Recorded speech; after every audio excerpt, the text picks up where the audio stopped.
விடுதலை சிறுத்தைகள் கட்சியின் மது ஒழிப்பு மாநாட்டில் வைக்கப்பட்டிருந்த முதல் இந்திய கவர்னர் ஜெனரல் ராஜாஜியின் கட் அவுட் மிகவும் பேசுபொருளானது.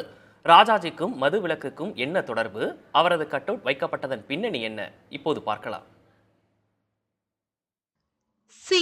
ராஜகோபாலாச்சாரி, சுருக்கமாக ராஜாஜி, சுதந்திர இந்தியாவில் மிக உயர் பொறுப்பை வகித்த முதல் தமிழர், இந்திய கவர்னர் ஜெனரல் பொறுப்பை வகித்தவர். இந்த பதவியை வகித்த ஒரே இந்தியர் இவரே. இந்தியாவின் கடைசி கவர்னர் ஜெனரலும் இவரே.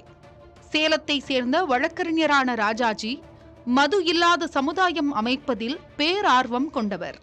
மது விலக்கிற்காகவும் தீண்டாமை ஒழிப்பிற்காகவும் சபர்மதியில் காந்தி அமைத்த ஆசிரமம் போலவே தமிழகத்திலும் ஓர் ஆசிரமம் அமைக்க விளைந்தவர் ராஜாஜி. அதன் விளைவாக பிறந்ததுதான் இன்றைய நாமக்கல் மாவட்டம் திருச்செங்கோடு அருகே புதுப்பாளையத்தில் உள்ள காந்தி ஆசிரமம். இந்த ஆசிரமத்திற்கு தற்போது வயது சரியாக 100.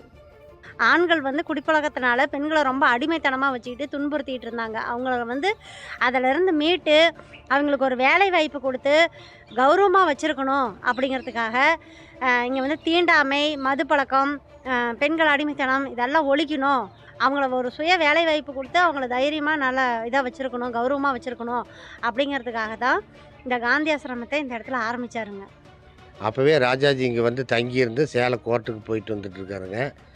அதே மாதிரி இங்கே பக்கத்துலையெல்லாம் மதுவிலக்கு பிரச்சாரமெல்லாம் மாட்டு வண்டி கட்டிக்கிட்டு நம்ம அந்த போர்டில் வச்சு கட்டிக்கிட்டு போய் இந்த ஊர் பக்கத்துலையெல்லாம் மதுவிலக்கு பிரச்சாரம் பண்ணிக்கிட்டு ஒரு 9 ஆண்டு இங்கேயே தங்கியிருந்தாருங்க. மகாத்மா காந்தி இங்கே 2 முறை வந்துட்டு போனாருங்க. மதுவிற்கு அடிமையானவர்களுக்கு அறிவுரைகள் கூறி அவர்களை நல்வழிப்படுத்துவது மட்டுமல்ல, அவர்களுக்கு ஆசிரமத்திலேயே பணி கொடுத்து வாழ்வாதாரத்திற்கும் வழி ஏற்படுத்தி தந்தார். இது தவிர மது அரக்கனின் தீமைகளை மக்கள் மனதில் பதிய வைப்பதற்கென்றே பிரத்யேகமாக ஒரு பத்திரிகையையும் நடத்தினார் ராஜாஜி. 1930களின் மத்தியில் சென்னை மாகாணத்தின் முதலமைச்சராக இருந்தபோது மாகாணம் முழுவதும் மது விலக்கை கொண்டு வந்தார். 1971 தமிழகத்தில் மதுவிலக்கு சட்டத்தில் தளர்வு கொண்டுவரப்பட்ட போது அதை கடுமையாக எதிர்த்தார் சுதந்திரா கட்சியின் தலைவராக இருந்த ராஜாஜி. இதற்காக அப்போதைய முதலமைச்சர் கருணாநிதியுடன் கடுமையாக வாதிட்டார் அவர். மதுவிற்கு எதிராக ராஜாஜி மேற்கொண்ட போராட்டங்கள் அளப்பரியவை. தமிழகத்தில் மதுவிலக்கு இயக்கத்தின் முன்னோடி என்ற வகையில்தான் விசிக மாநாட்டில் ராஜாஜியின் பிரம்மாண்ட உருவப்படம் இடம்பெற்றிருந்ததை பார்க்க முடிகிறது.